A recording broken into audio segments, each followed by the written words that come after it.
માનનીય અધ્યક્ષશ્રી, મારો પ્રશ્ન છે કે ગુજરાત આરોહણ અને અવરોહણ સ્પર્ધામાં ભાગ લેવા માટે વયમર્યાદા શું છે અને સ્પર્ધામાં કોઈ વીમો લેવામાં આવે છે કે નહીં?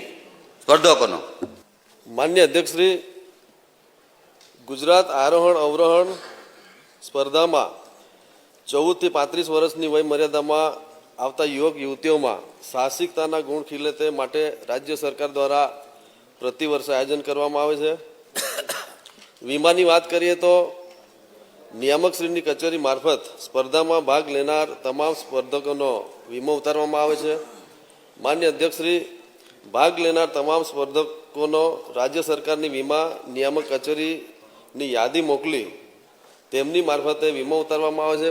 પ્રતિ વર્ષ વીમા નિયામકશ્રીને 7,80,000નું પ્રીમિયમ ભરવામાં આવે છે, જેમાં દર વર્ષ દરમિયાન નિયામકશ્રી યુવક સેવા અને સાંસ્કૃતિક પ્રવૃત્તિની આવા પ્રકારના સાહસ પ્રવૃત્તિઓમાં ભાગ લેનારા સ્પર્ધકોને આંશિક ઈજાના કિસ્સામાં 2 લાખ રૂપિયા આપવામાં આવે છે.